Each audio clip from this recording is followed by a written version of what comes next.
Hello, welcome to the channel and a very happy new year to you all.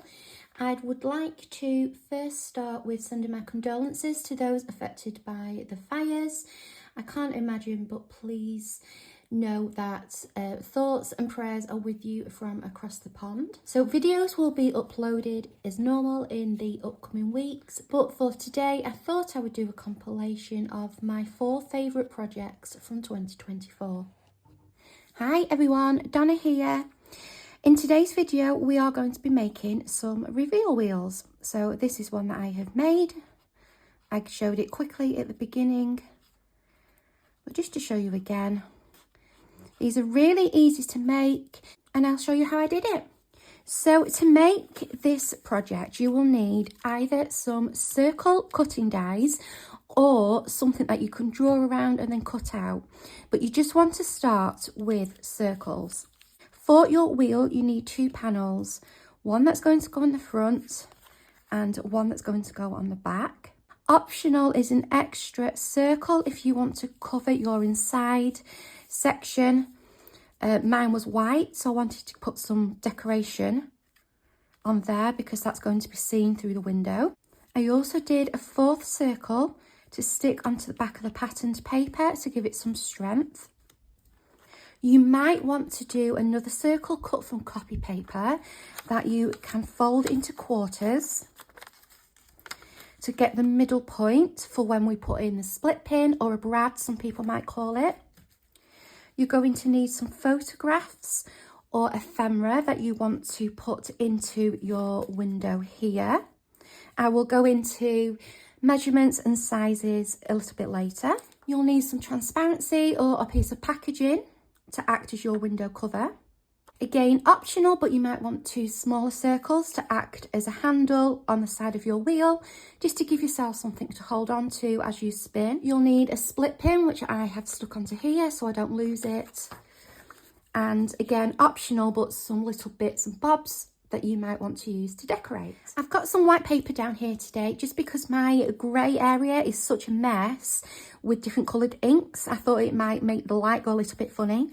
So just so you could see what I was doing clearly, I have popped some white paper down. So let's start from the beginning. So once we've got our circles cut out, you need to stick them together. So if you've cut anything to back it or to make it a little bit stronger, you need to stick those together. I then put mine under a nice heavy book to make them nice and flat. And I also use the silicone glue, the Collall, because that dries really nice and strong as well. And I've kind of got 2 nice strong panels there. Now your circles can be any size that you want. Mine happen to measure 9 centimeters, or just under, I think it's just either just under or just over 3.5 inches. So that's for the main panels. And you are also going to want in your front panel to cut a smaller circle. Now again, you can use a die for this. I did, and my die for that was 3 centimeters by 1.25 inches. And all I did, there's 2 options.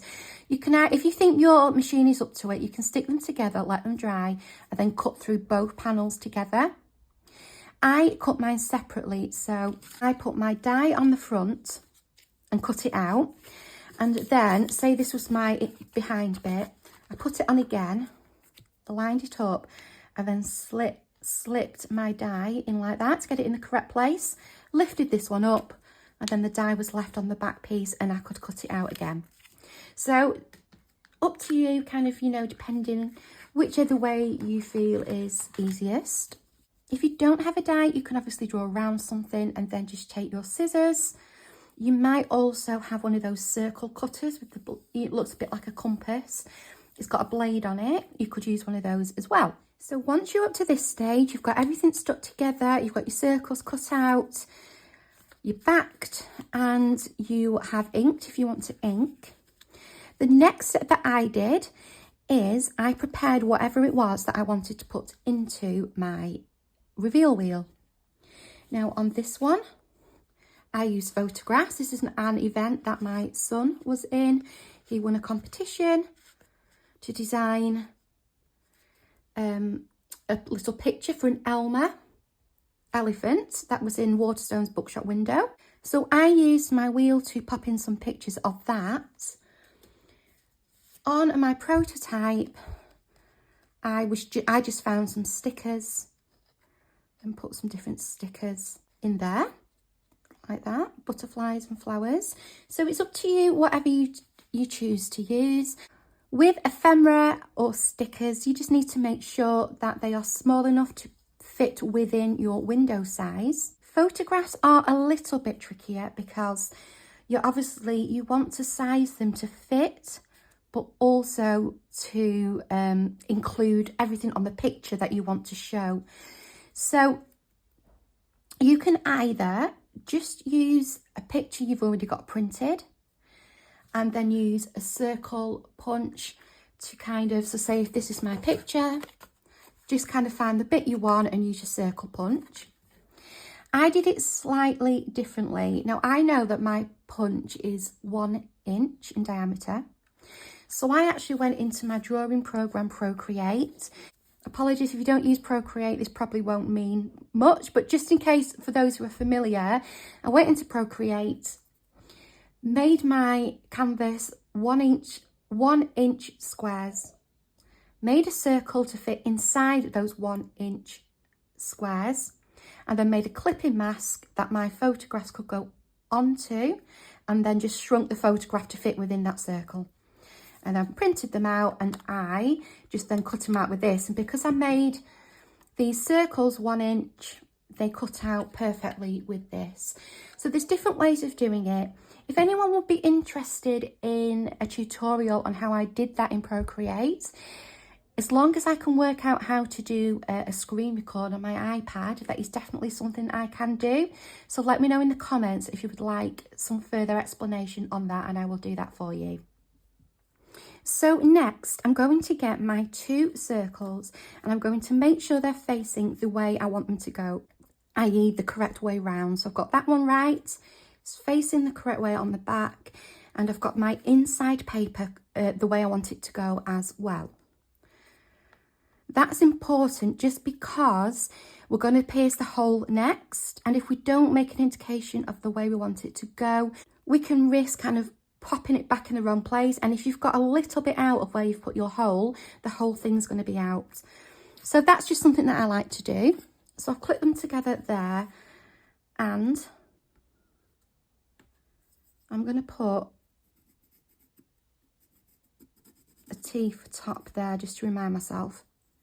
Next, I've got my template, and as I said, all I did for this was cut out a circle of the same size, folded it in half, folded it in quarters, and I've got a tiny mark there in pencil where I want that to go. I'm going to clip that on as well. I'm going to make sure I get it as near to the centre as I can. Now, I never seem to get this perfect. I try and do my best to get it perfect, but it's always a little bit off. So don't worry about it. But what you want to do is just get it as close as you can. I'm leaning on a book. You might want to lean on some like foam or something if you've got it. And just because I'm trying to go through 2 surfaces plus this, and I just want some give at the back of the card. And I'm going to go straight through there.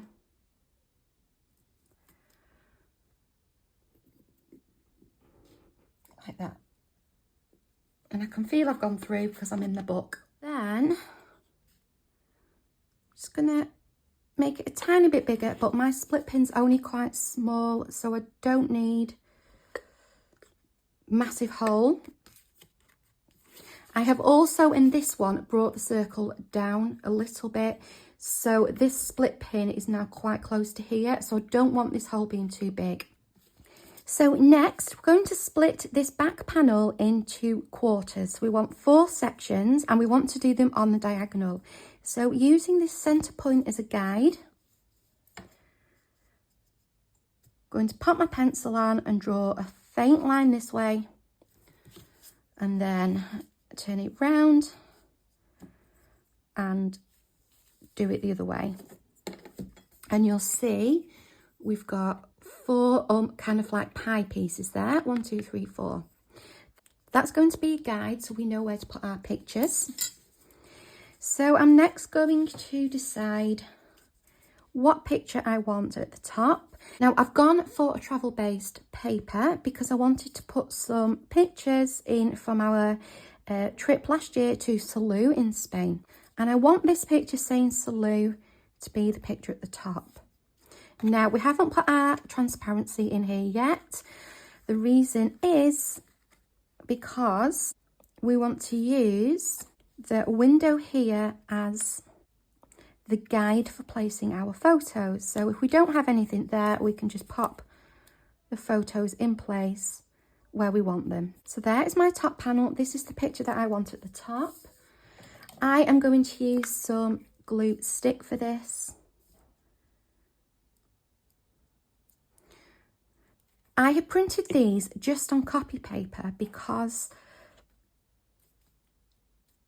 they are going behind a window and this is going to be spinning round. Well, this bit's going to be spinning around the back section actually. You don't need anything too thick. So now we've got that stuck in, I'm going to get a hole punch. We're going to make the slit here, the little thumb notch in this front panel. So I want mine about there. The reason we do this is because we don't want this picture to come any further out than here, because we don't want to see it in this space here. So if I make a little mark in that groove, there it is, and then just kind of very quickly kind of sketch around the outside. And you can also, if you've got a die about the same diameter, maybe like this, you could just pop that on.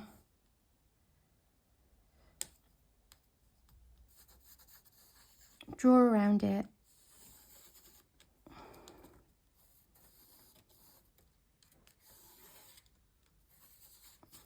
And that tells us where the edge of our notch is going to be.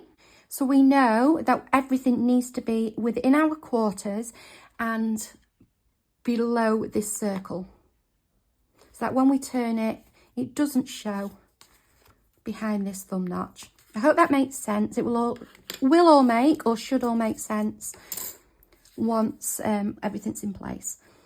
So what we can do next is, it's going to go this way. So whatever picture I want next, in my next quarter-ish,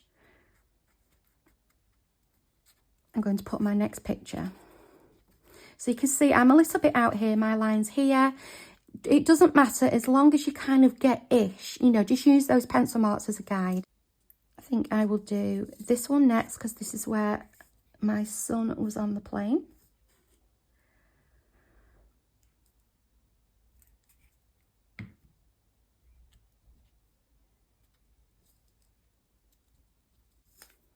We'll do this one where he's making a sandcastle.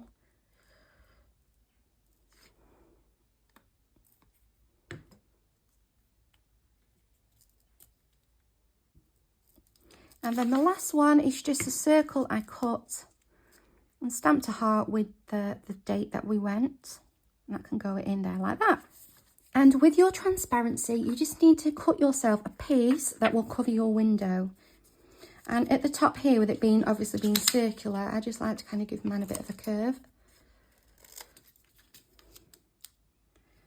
Okay, that's okay. We can chop probably a little bit off the ends there. Don't want to go too short. There we go.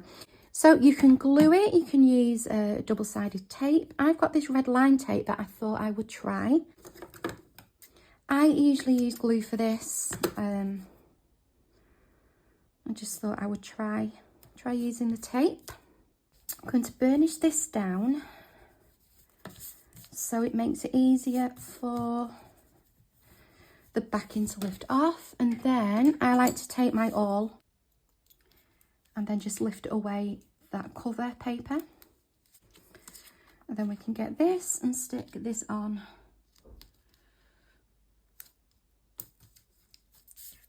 to our window. And as a precaution, I then go around with sellotape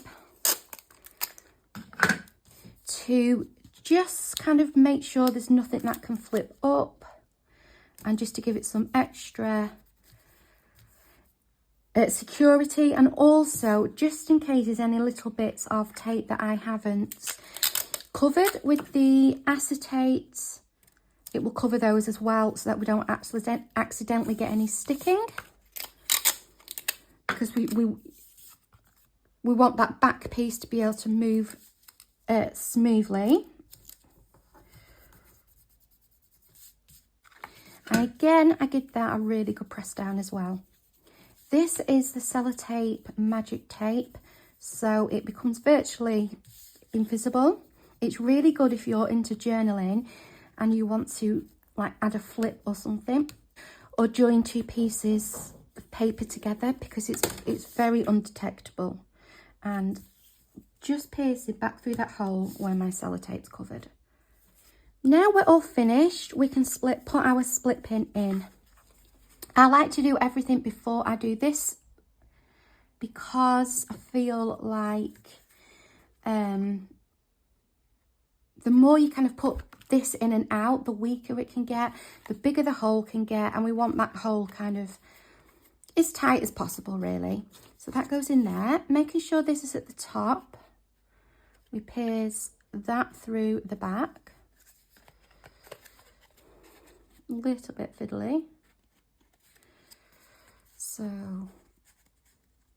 like that. Now you can see on mine, I can just see the round of the other photographs. I've probably not done that brilliantly, but it's not a big deal. It's handmade after all. So then we just close that at the back, and then we should have a wheel that spins and reveals.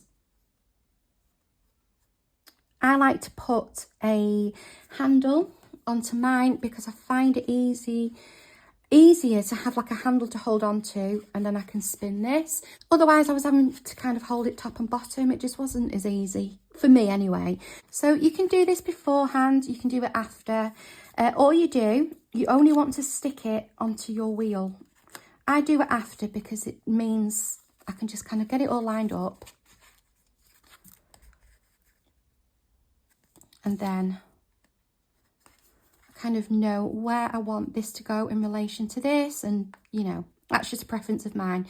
But I stick it in maybe like a third of the way, and we're only sticking on this front part because we want the back part to move. So I'm going to pop a little bit of glue onto there, and these can be any size you want. I prefer slightly larger ones because it just gives me more to hold.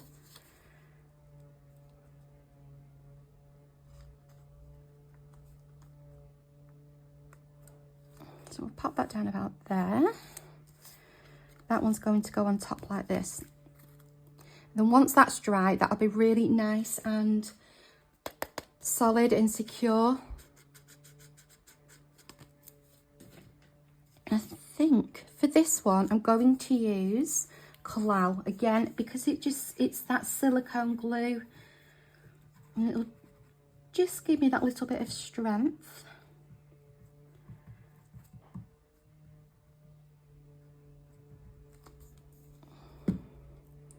Then I'm going to match the circle up and pop it down, and you might want to give your two circles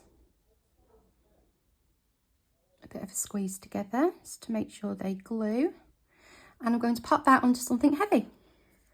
So then once you are happy with everything and everything's stuck and in its place, you've got your split pin in, it's just then a case of decorating it. And I thought I would do something like this. So I remembered that I actually had Tracy Fox's, I think the kit's called Dispatch Dispatch. If I'd remembered earlier, I could have actually used the papers to use this.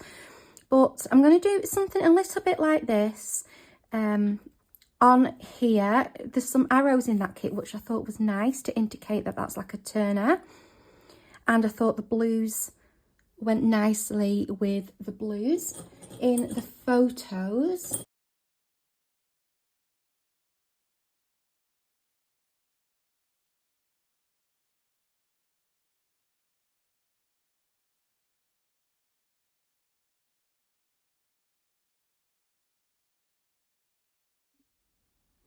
So here's the finished reveal wheel.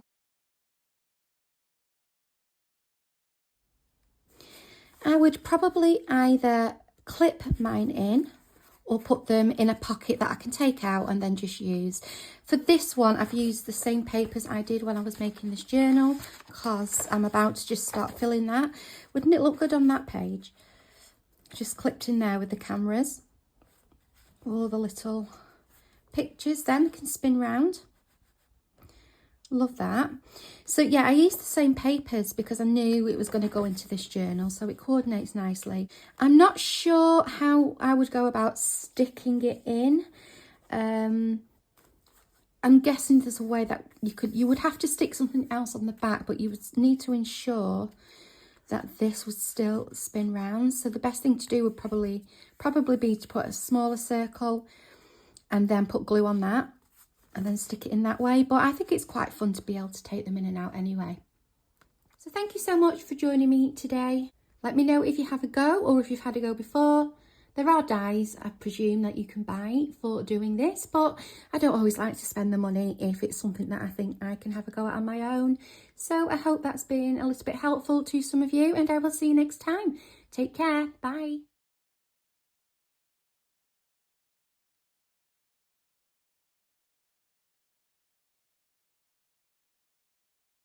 Hello everyone, I have just popped on very quickly to show you what I have been making.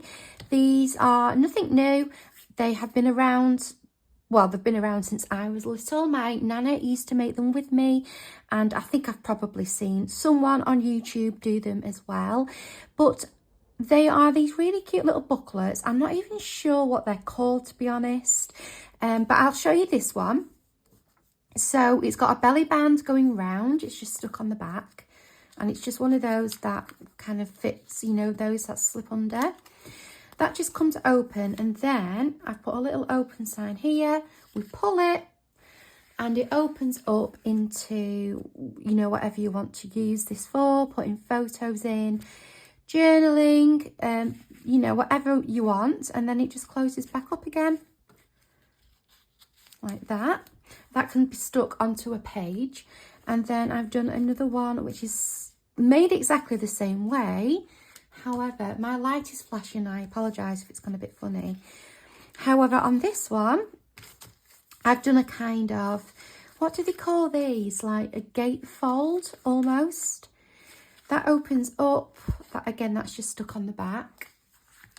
And then I've got a little bit of washi here just to support that corner. We open up, and then I have another one on the inside which opens up as well. And then I've done the backing on here, and not on that side, although I could do, you could keep going on here and also on here, so you could have like a photograph on there as well. These are really easy to make. I will show you the single and the double. They're both made in exactly the same way. So I'll move these to one side, and I have my piece of paper here. Now, a couple of things to take note of is that we need to start with a square. I've been starting with a 7x7 square, which makes a 3.5 inch little booklet, which I think is a really nice size. The next thing to remember is if you want a certain side showing, so say if you've got double-sided paper, you want a certain one showing on the front, then you need to start with it face up. And just another thing to note is that this bottom right corner will be the one that is on your front cover once it's folded. So we've got our 7x7 square. Starting with the side that we want to see on the front, we fold it on its diagonal. And you do want to use a bone folder because you want really sharp folds on there. Okay, then we're going to turn it over. We're going to fold on the horizontal. And fold again, turn it round so that the vertical becomes a horizontal. Okay, so almost as though you're folding into quarters. So now you can see 1, 2, 3, 4. You can see 4 sections and you can see this diagonal fold as well. And because we folded the diagonal on the opposite side, we've now got this kind of bit that goes in and the 2 diagonal lines stick up like, you know, they're kind of like mountain folds. And we'll call these valley folds, okay? And which makes it then really easy to it will just fold in like that. That will go down and that makes the booklet. So just showing you again, we start with the diagonal on the side that we want to see, making a valley fold so that when we turn it over to the other fold, we get mountains. We need to fold it one way and fold it the other, and then just fold it in like that. So that's how you do the single one. That's exactly what I did for this one. On this example, it opens from the bottom. I hadn't put anything, mine wasn't directional, I had like a blank slate, so I've just decided to open at the top on this one. And then I just used paper from an invoice book because it's nice and thin. So that's one point I will make before we go any further, is this is probably better with a type of paper rather than card. Copy paper is probably a little bit too thin. Cardstock is probably a little bit too thick. What works well is you get these kind of pads. So for example, these reminiscence pads, you get the cardstock at the back and then you get the paper version at the front, which is a really nice weight to use. It's 120 GR, which I have no idea what that means, but it might make sense to you. Another one as well is I've used this pad here. This is the Paper Poetry pad. It is 120 GSM. Again, it's got cardstock and the paper at the front. And it's what I have used to... This is just cardstock. It's thinner cardstock. It's okay. But I used the paper to back all of these sections because I knew it was going to get quite bulky because I had this bit in the middle. I just didn't want to pad it out too much with cardstock. So if you've got any paper which is a little bit thicker than copy paper, that would work great. Maps also work really well, like vintage maps, because they're thin but they're also quite strong as well. They're quite durable. Now if you want to make the double one, you just do exactly the same thing. So you start with your 7x7 square and you do all your folding, and then for the one on the inside, rather than doing one the same size, I actually did a 6.5 by 6.5. When I tried a 7x7, once it was stuck in here and it was folded, it stuck out the side here and stuck out the bottom here. It didn't fit very well, so I thought if I went down by ½ an inch, that would work a lot better, and it did. So exactly the same, diagonal fold, turn it over, fold this way, fold the other way, and then just fold in. And when you open this one up, this square here fits nicely onto there. It folds in this way, and you've got like a nice little border around the outside, and that folds in, and it's tucked away really nicely in there. And that's it. It's as easy as that. It's as quick as that. You can then, you know, decorate it any way you want. This is a bit more grungier for more of a junk journal. This is going to go into that retro journal that I made. I do have a video on it. I will link it. So I've used kind of the papers that coordinate with that. You can just do, you know, you can go as far as you want with it and do it in whatever way you want. You could even put another one on here and extend it further if you kind of wanted to make it into like more of a mini album. And then if you're wanting to put something around it, example for this, it's literally just a strip of paper folded round, and I stuck a circle on for this bit to tuck under. For this one, you can just see there's just two rectangles, and I folded them round, punched a hole, put some reinforcers on, and then just put some waxed cotton on to tie that up. So a very quick tutorial. I'm not going to decorate anything today because, as I said, they can be adapted to whatever mood or theme or kind of style you want to do. But I just thought I would jump on and share that with you. Let me know if you make one. I'd love to hear about it in the comments. If you like the video, I'd really appreciate you hitting the like button. It makes a big difference to the algorithm. I'd love for you to subscribe if you haven't already. And oh, a big hello to all my new subscribers recently. And a big thank you to, and I think it's Kenlon. I apologise if your surname is wrong, but she has done a video recently where she has done her own take on the reveal wheels that I did. Quite a few subscribers come over from her channel.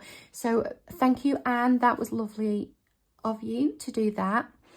And I will see you next time. Take care, and I will see you then. Bye.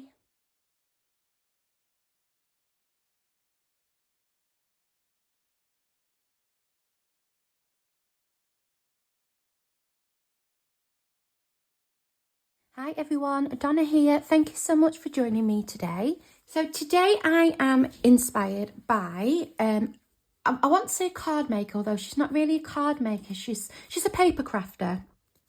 She's called Helen Griffin UK, and she has her own line of crafting called Simply Made Crafts, which is available at Craft Stash. Not sponsored or anything like that, but I always like to give credit to whoever I'm influenced by. So she has two channels on YouTube, Helen Griffin UK and Simply Made Crafts. I saw a live a couple of weeks ago where she made like a mini album junk journal from envelopes, and I was really inspired, so I had a go and came up with 3 different versions of hers, which are all here. So the albums are made from the envelopes and the matching card. So for example, this one, the cards are 6x4, so these are the cards here, and then we use the envelopes as well. These were just pre-made ones that came in a pack. And then I did the same with some, presume 7x5 with this one. Let's just open it up. And then, so this is the envelope, this is the card that goes inside. There's pockets as well. And I also made this one from 4x4 envelopes and the card as well. Put a little camera on the front. I've varied the amount of pockets in each one. I will go a bit more into that in a while. But yeah, that's that one as well. They're really, really easy to make, really enjoyable to make as well. Helen didn't put a spine on hers, but I have. I have just put a fabric spine on mine using the Tim Holtz fabric tape. And then obviously just put some toppers on the front. This one you would have seen in a recent video. I will link it. This one I also did a video on as well. I will also link that. This camera I just made in my own time from a die. So I'm going to show you how to go about making these. Again, not my idea, inspired by Helen Griffin. and obviously just with my kind of own take and personal style on it. So let's get started. For the album today, I'm using the 4x4 white cards and envelope from Craft UK Limited. These are 250 GSM for the cards and 100 GSM for the envelopes. Now, for every 2 envelopes that you use, you will need 1 card. So we're making a 3 signature journal today.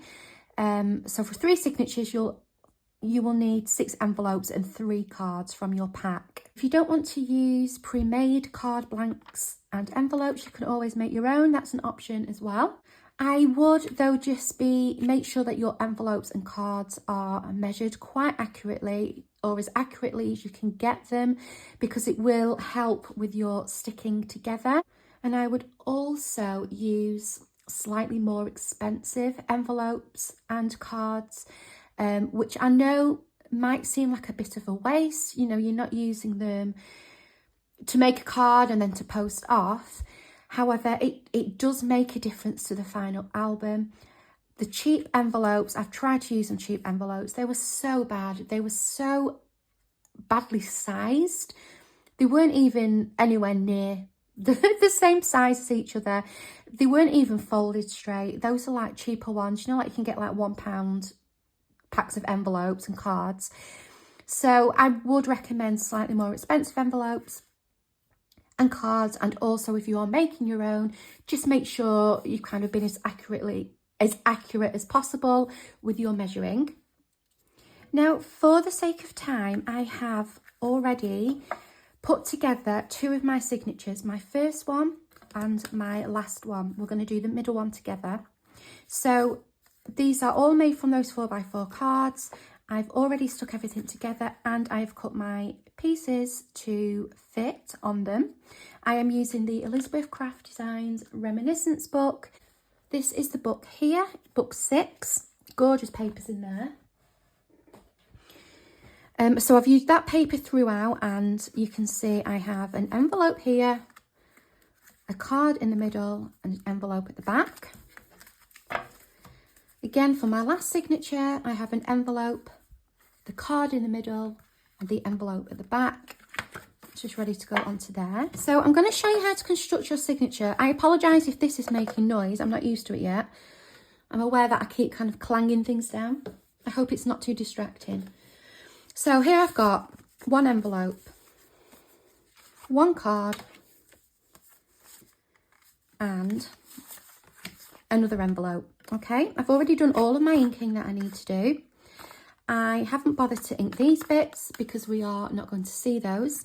Let's pop those out of the way for now. Now, the only thing I've done slightly different in the preparation for this middle signature is I have taken a tiny bit off the end, like a tiny bit, just to open the envelope up.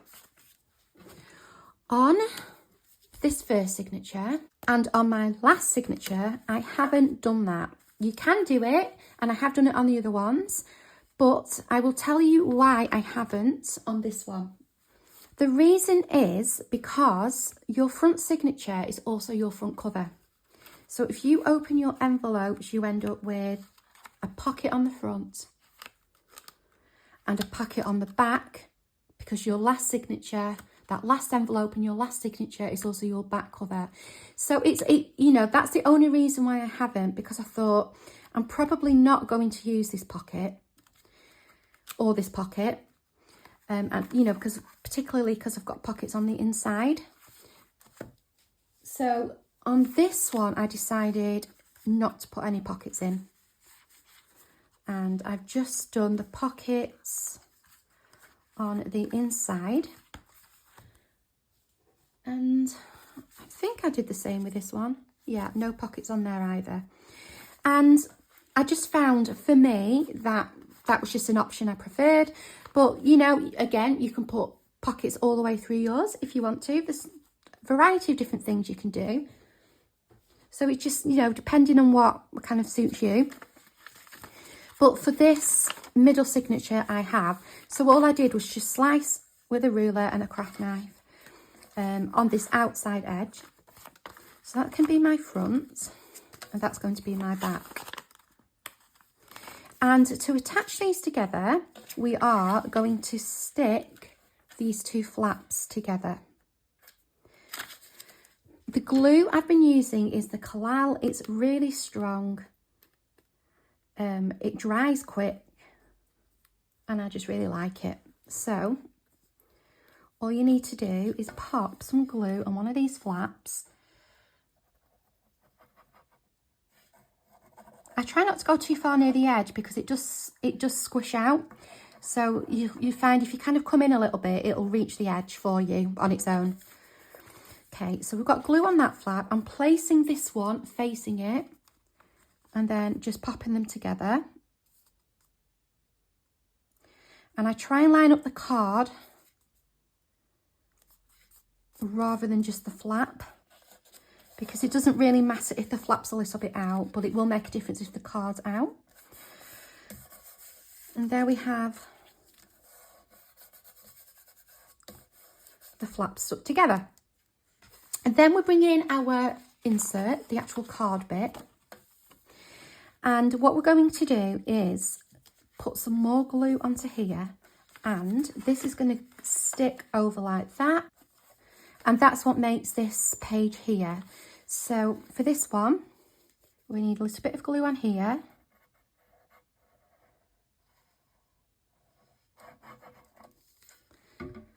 I like to have my card kind of facing vertical this way.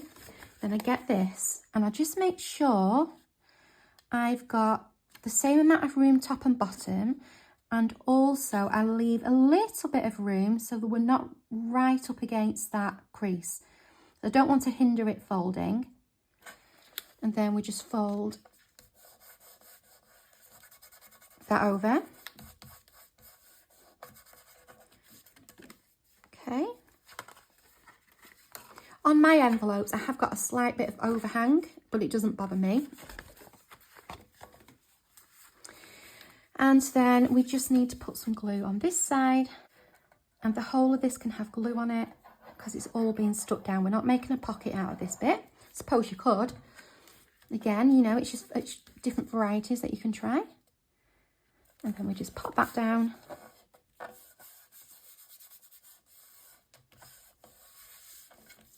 Like that. Okay. So then we've got our first page with a pocket, this one here, and then our last page with a pocket. Then you will need 4 bits of card to cover your paper. We're not going to cover the very front. We're going to cover this, this, this, and this, and leave the back. That's because this is the middle signature. This is going to be stuck. This is going to be stuck. We're not going to see them. You'll have 2 smaller bits and 2 slightly larger bits. That's because your card is generally going to be smaller than your envelope, so that it fits, you know, it fits in. So I have cut a piece for there, and I've cut a piece for here, and I've cut a piece for, no, where was I going to have that? Yeah, I put a number 1, so I must mean that to go first. So that one there, and that one there. So to stick this on, you'll probably be aware if you've done this quite a few times, or if you use envelopes quite a lot in your crafting or in your junk journals. But we need to stick the whole of this onto this. But what we don't want to do is put glue here, because that will close the pocket. So once we've put the glue here, we just then get a bead of glue and just pop it kind of here to stick that end down, but we still have our pocket open. And then we just pop it on.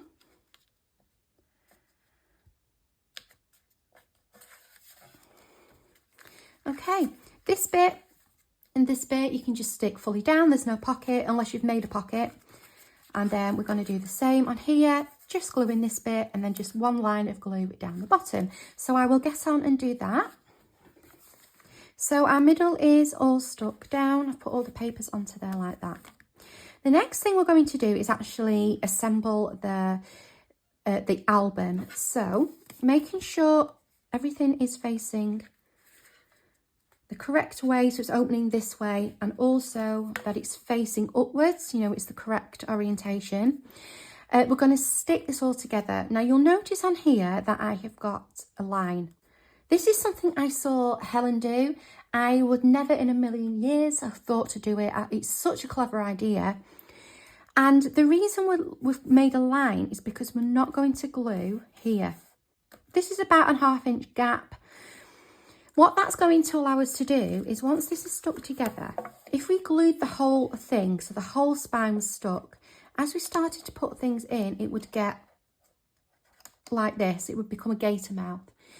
If we stick from about here, we're leaving some expansion room. And that will become a bit clearer once it's glued on. I can actually show you, but it leaves some expansion room, so it helps the spine to expand with the book. So that's the reason why I've done that. So this is the back. This is going to be my very back cover. So this one is going to get the glue first. Again, I'm using my Collal. I can't remember what I used for the others. It's been about 2 weeks since I made the other ones. So I can't remember exactly what all my steps are, but I think I use Collal. And then I find it easy to just put them like this so that they're the same height.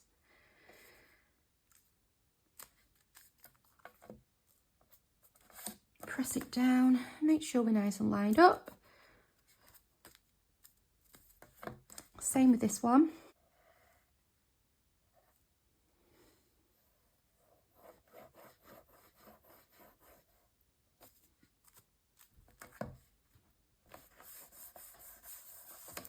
And then I will just go to that end page where I've stuck them. Give it a press. And then I would recommend just leaving that now for about 5 to 10 minutes, depending on how fast your glue dries. Just let it kind of bond together and do its job before we go any further. Okay, so now we're all stuck. You can see there that we've got some expansion where we've not put that glue, and that will just help the gator mouth situation. I never would have thought of doing that. I think it's such a clever idea. Definitely one I will remember in the future. So now, I probably should have done this before, but I forgot. But we need to make some holes just to show where we've got our pockets. So we're going to have a pocket where our last envelope on the first signature and the first envelope on our middle signature meet. Okay, and it's quite a good pocket actually because it's quite strong, because we've got we've got 2 bits of paper stuck here for the back of the pocket. I'm going to try, but I can't. I'm not sure if I'm going to be able to do this.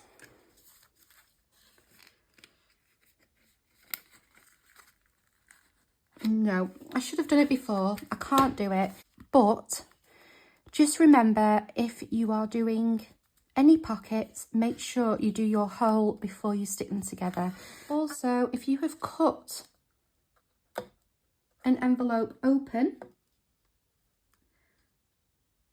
you might just need a little bit of glue. It's just where you've opened the flap. Okay, so the next step is to do the spine. Now, Helen Griffin left hers like this, which is absolutely fine. I decided that I wanted to actually cover mine, and the way I did this, as I showed you at the beginning, is by using Tim Holtz fabric tape. It could be any fabric tape, or it could just be fabric. And my secret weapon is a little bit of canvas. So the canvas I use is this one. It's actually canvas that you can print on. So that might be an option as well. If you've got a printer that will accept this, you could print some pattern paper and use that. But what I have been doing is cutting down the canvas so that we're at the right height, and then putting the fabric tape right down the middle. The reason I like this fabric tape, this is, I don't know if it's a newer one or whether it's just newer to me, but it's thicker than the other tape. And it's just a really nice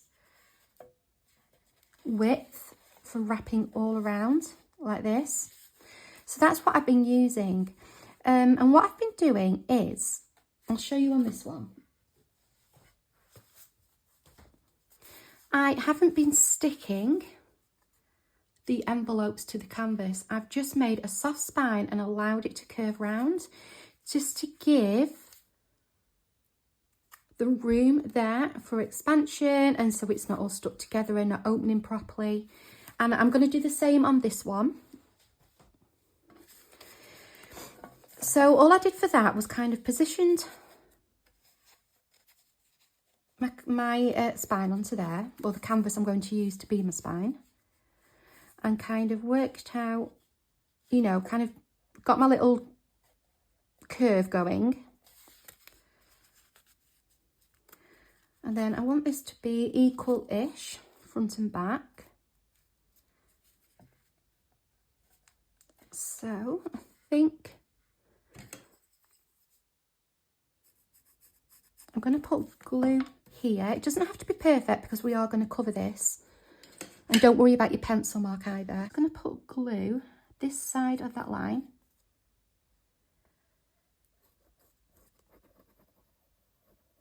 Not going too far here. I don't want any glue to seep in there. And popping that down. And it does take not a long time, but you might have to hold it. You know, see there, it just popped back up again. Just kind of hold that in place. I'm just checking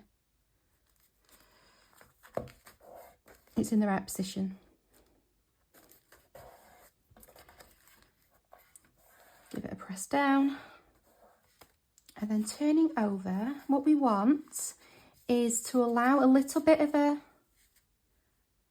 curve, so that canvas isn't right squished up to those envelope edges. And then put a little mark. I'm going to do the same on this side.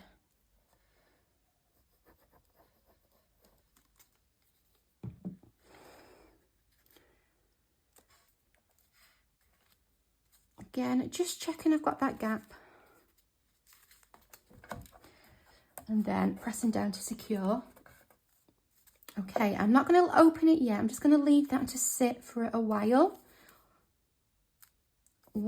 I get my front and back cover sorted. Okay, so when you're all dry, if you're wanting a closure on yours, there's different ways of going about it. I actually did mine before I stuck my paper on the front to keep it nice and snug in there.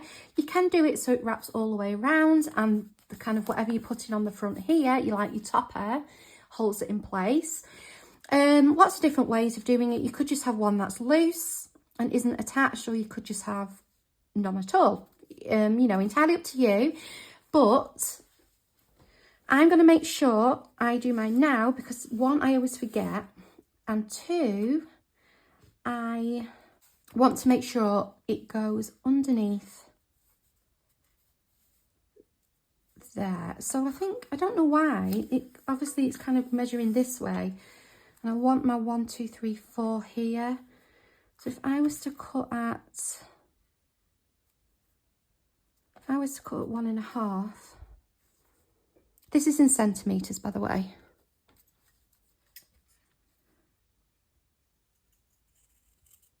Like that.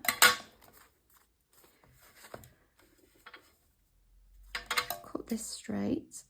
Then what I've been doing is with a little bit of double-sided tape,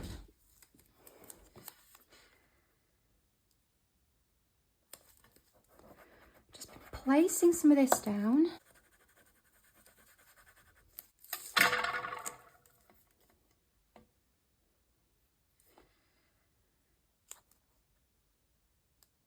Now, I'm thinking maybe I should have made this a little bit longer. I think my one is going to be covered.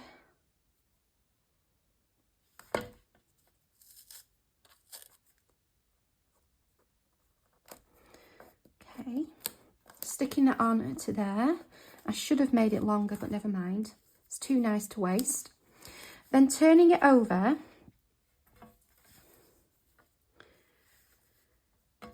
lining it up where I want it to end. So we'll go for 8 since we've stopped at 4. Did we stop at 4? Yeah, so 8.5 will do.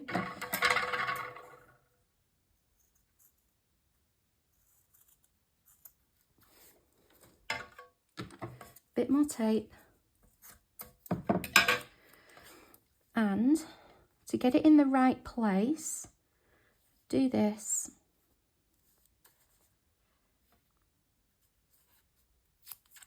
Tape on.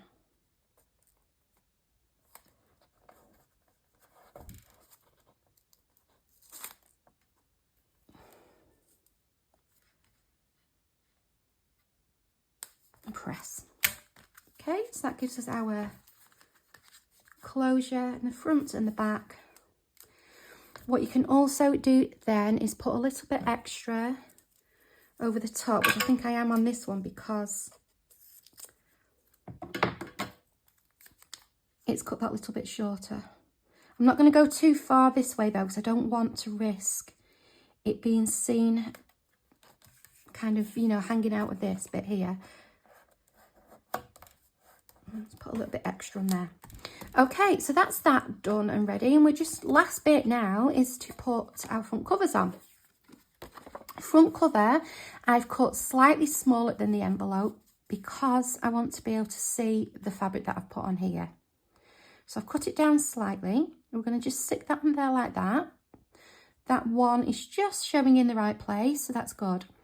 Now when we stick this down, we don't want to stick the front cover. If I open it up this way, I'm not sure, I'm trying to find the best angle to do it. As you open it up, you'll see that this folds backwards on itself. So what we don't want to do is get this, stick it here, so that when we're opening it, can you see how it's bending backwards? To make sure that we are putting it into position where that's not going to happen. This one I've made slightly too short, so you can see a little bit of the canvas. That's not a problem really. Always cut it off if you want. If that happens to you, which way was I having that? That way. So we'll just get these stuck down. Just take that backing off. This double-sided tape as well will just help to secure the whole thing. Keep this stuck down over the top of that ribbon. I really like that ribbon. I will have to try and keep an eye out for some fabric tapes that I can dye, because I think it's really effective. I did buy this as ribbon, but I think it would be really nice to have it as an actual, you know, to use an actual tape measure. I'm just trying to get this centered. I'm going to open it up to make sure it's not bending, which it's not. Make sure the top and bottom is about right. Make sure I'm not hanging over here.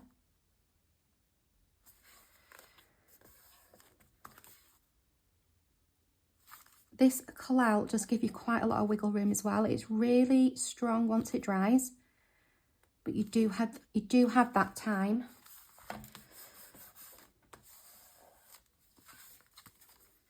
And I'm going to do the same on the back. It's going to pop a little bit of extra tape again.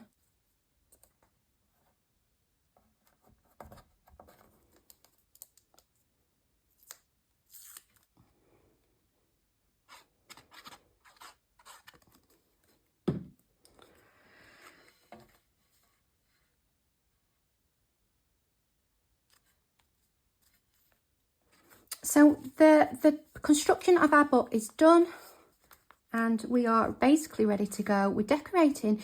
So obviously you have the pockets that you have made, however many pockets you've decided to put in.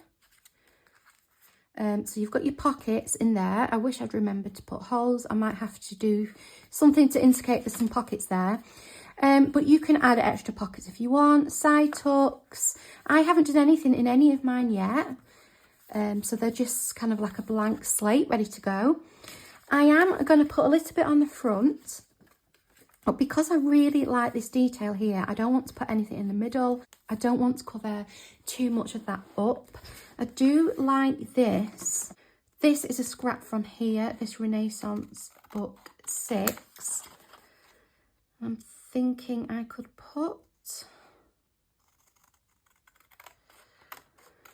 maybe this on and kind of do like a little cluster, some sort. Maybe don't need that. Inside as well, there's loads of tags and labels that you can use.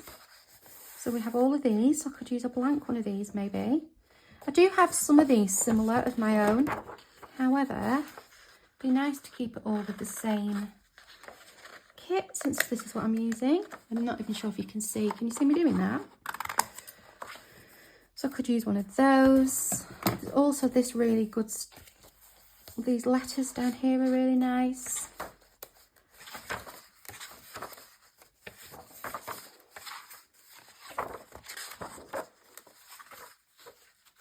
And I'm sure that there was like some numbers. I love those. I've got some labels here.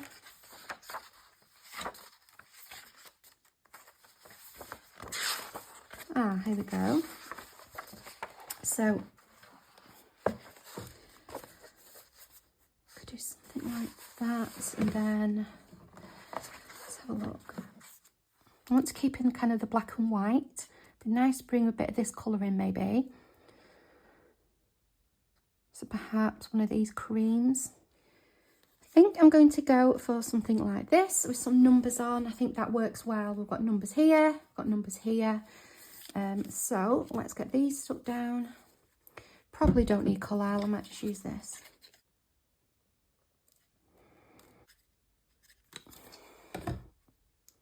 I've got this cut off as well that I cut off from here. I thought it might be just nice to balance it a little bit down there. So we've got kind of like, you know, balanced across the diagonal. I'm just having a look as well through this is my file folder kit, and it's got loads of really nice labels and tags and things. So if you have this and you've got kind of this style paper, that could be something that you could use instead. It goes quite nice. Yeah, so I was just having a look through to see what I've got. I could have used this instead of using the Elizabeth Craft Designs, but hey ho. We've got like little tags on here. We've got green ones, different textured ones, then bits and bobs that can go inside a tag. That's quite nice. This is with the kit as well. Could sit that there. A typewriter. Yes, I just thought I'd have a look, see if there was anything I could put to use. You get little tabs as well, which might be an idea for putting onto here. So I know it's got a pocket there. Possibly. This is what it looks like when it's done.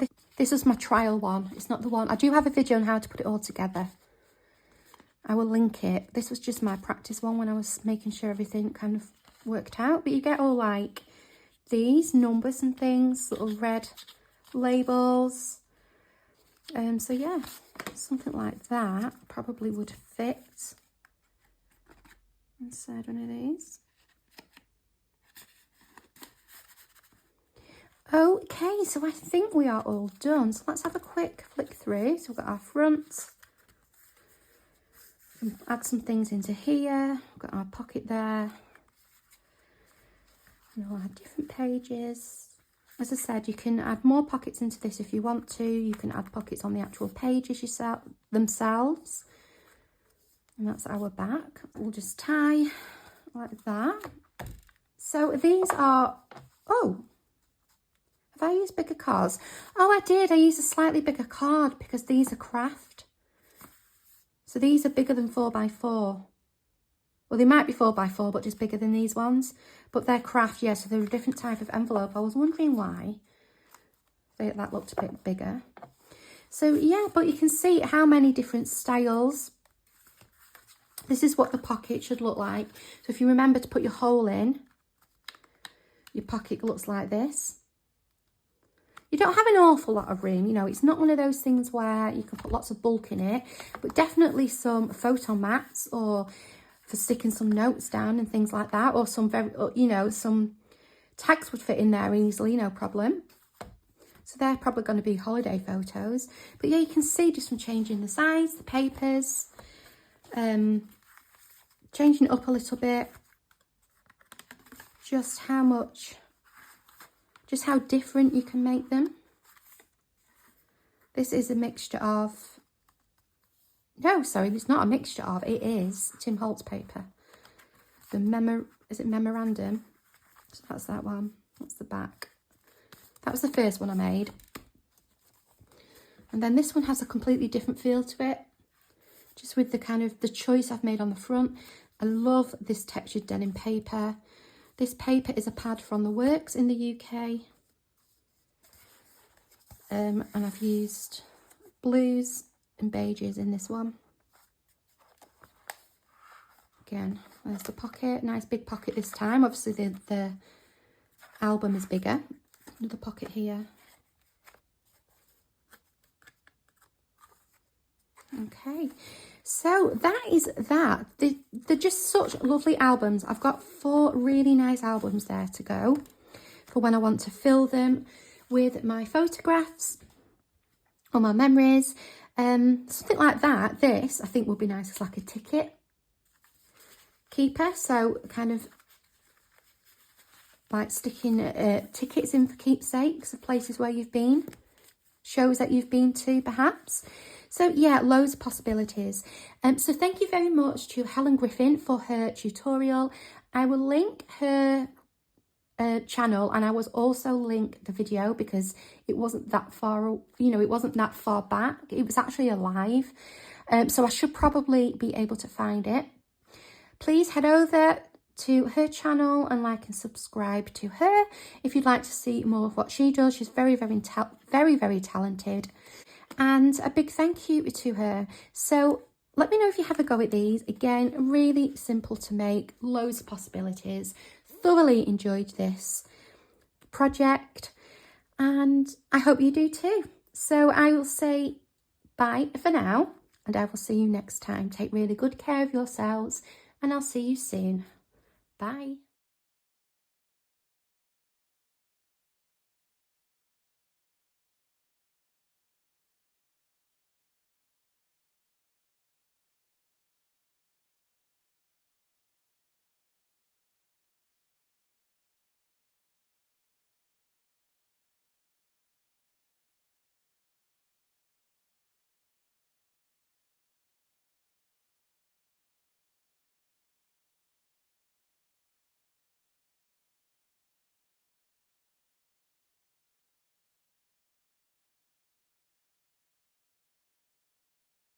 Hi everyone, Donna here. Hope you are all okay.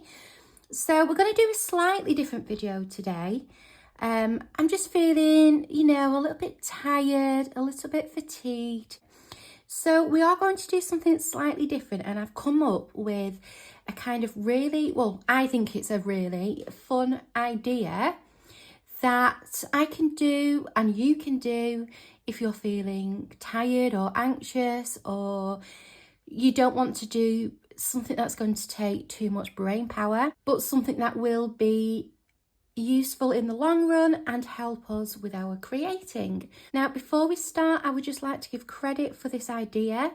I watched a video last night by an artist called Mira Byler. I will link her channel and I will link the video. And this idea has come from her. She executed it in a slightly different way to how I'm going to do it. So obviously I'm going to put my own spin onto it, but the inspiration has definitely come from her. So thank you very much for that. And we'll get into what we're going to do today. So the first thing we are going to do is we are going to choose 26 colours of your choice. So it could be a marker, it could be paint, it could be an ink colour, anything at all that you've got. Could be a pencil crayon even. I'm going to use my Pro markers because I love the colours. So I'm going to have a look through there. I'm going to choose 26 of my favourite colours, and then I will get back to you and I will actually explain what we need these colours for.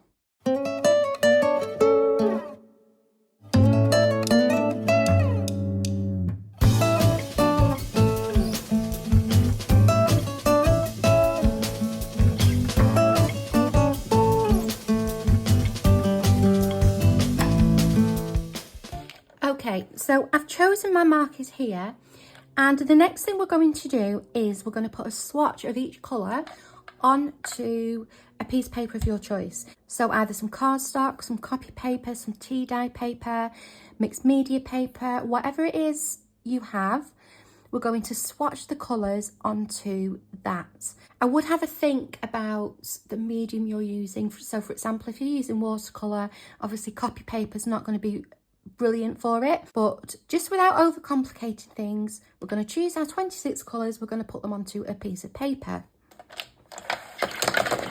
Now I've actually got a Project Life card, and it's got little circles on it, and it says my heart, and I was thinking this might work really well because I could use each of the circles to colour in, and then I was thinking, could I cover the H and the E, maybe put a tab on there to leave my art.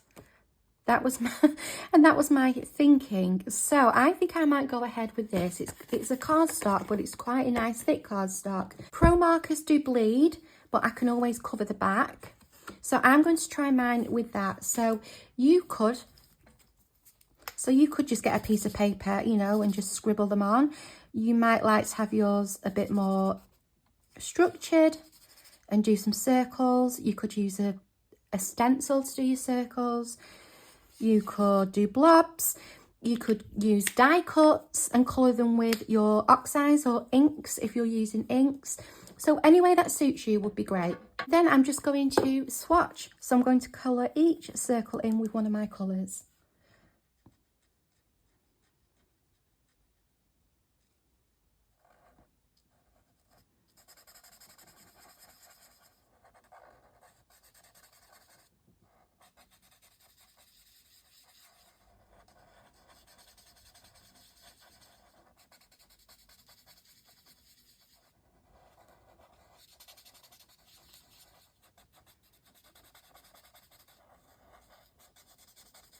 So my swatches are done, but if you notice, I've got like 1, 2, 3, 4 colours here, which are very, very similar.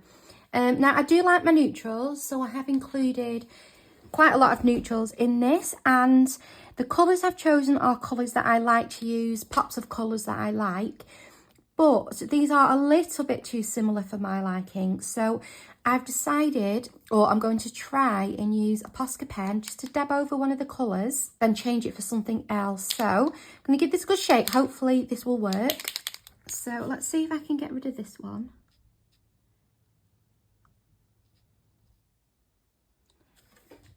So next we are going to assign a letter to each colour. One letter of the alphabet.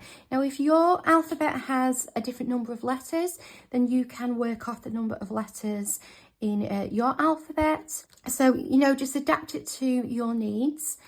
I'm just going to use these little circle stamps. They will fit nicely, and also I don't really like my handwriting. I do like my handwriting, but I'm not very good at kind of nice fancy block writing.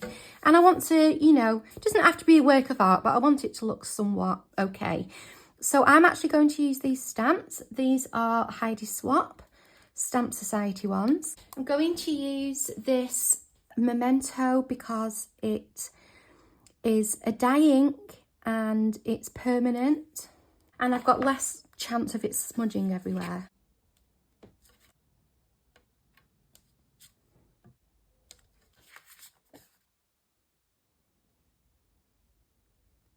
So I finished with my letters, and now it might be helpful for me to explain why I've actually done this. So the idea is that you can use these letters to help pick a colour scheme. So you can, for example, use your name.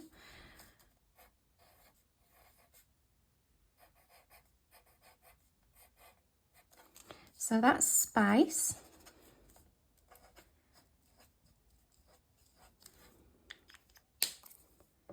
The O is this one here. Think is Champagne.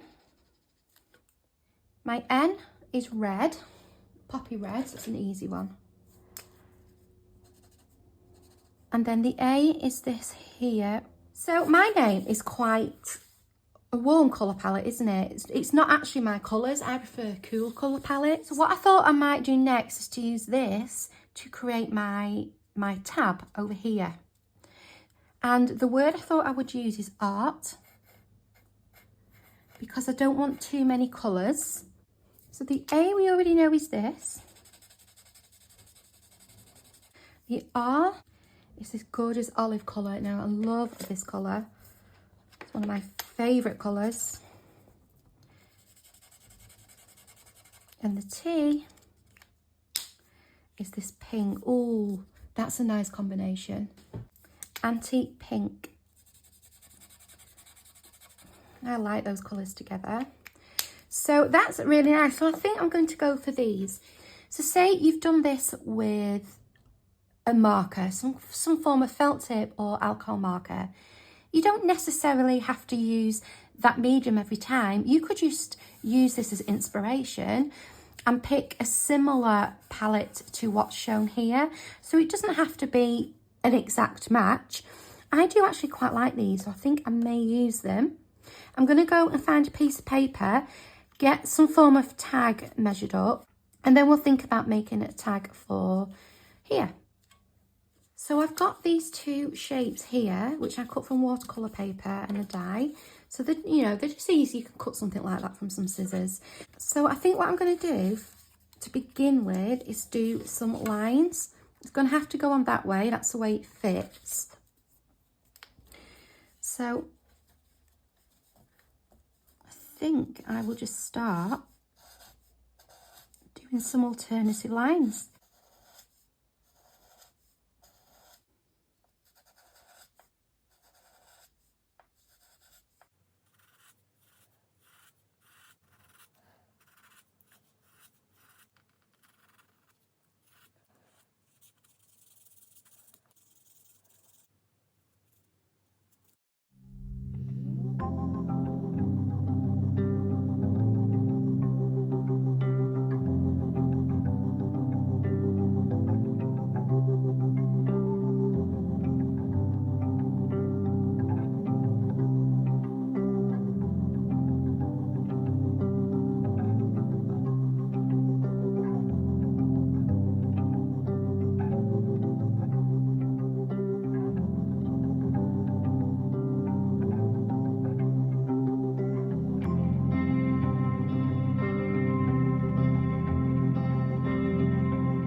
It's coming along, we're getting there. I've done my 2 tabs. I put some stamping on there and then just some faux stitching scribbles and a nice scribbly border.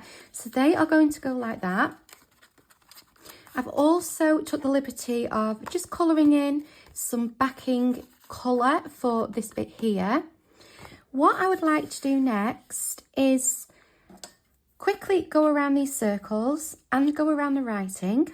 And also, to make it my own into my own style, I want to ink in some pumice stone all the way around the outside. And then I may use some, what's that new one? Scorched timber, just on the very edges.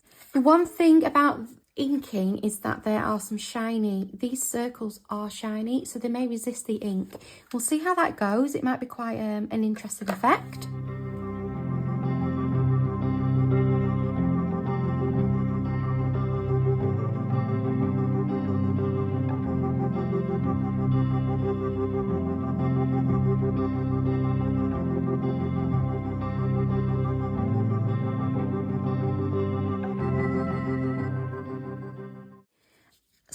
thinking, I've got this stamp here, like this rectangle. I'm wondering whether to put it in the A and the R. It just looks a bit odd to me like that. It's the same stamps that I used for these letters. I might be able to fit the narrow one actually. There's a narrow one, so that's the narrow one. Let's have a look what this looks like. I'll use that same memento.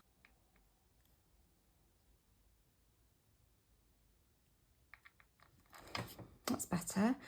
And then the wider one on the R. Much better.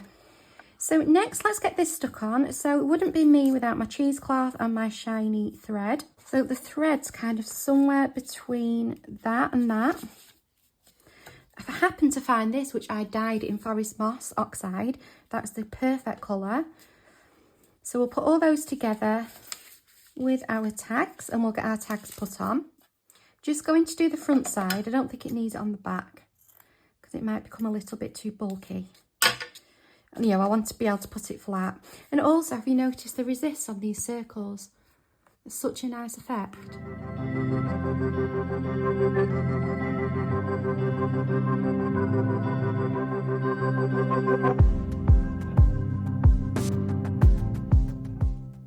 And just for aesthetic purposes and because I like the look, I'm going to pop a staple on there. I'm not sure whether to do it that way or that way. Long ways, I think. Put staple about there. That will also just help hold everything in place. Okay, so now I feel like maybe I should do a border around the outside to match in with this scruffy border here. And I was also thinking this looked a bit plain. So I've got some of my kind of just drawn on papers, painted papers, tissue paper. And I was thinking of possibly putting that down there. Just to add the interest and also again to make it mine, to reflect my style. So I might pop that down there as well. So let's get that on. If it doesn't look nice, I can cover it up or take it off. I'm trying to get this covered as well. So I could put something like that there, although the pink would still show through. I might have to put a label or something there. So let's just get this stuck down. As I said, I always use Pritt Stick, glue stick. I never need to go over it with a matte medium or anything like that. This holds it really well. But these are, you know, obviously something that I've done. And because this is mine, I kind of want to reflect that. For anyone wondering, this is just a cake making tool. So I'm going to have a think about what I can pop onto here. Perhaps one of my labels that I've just stamped. I didn't like any labels, so now I'm having a look at these painted papers. I'm going to see if there's anything in here that I can do. I do have some pinks. They might be a bit bright. This one is quite a good match. But I don't suppose it matters. You know, I have used the colours. But I'm going to have a look through and see what I can come up with in these.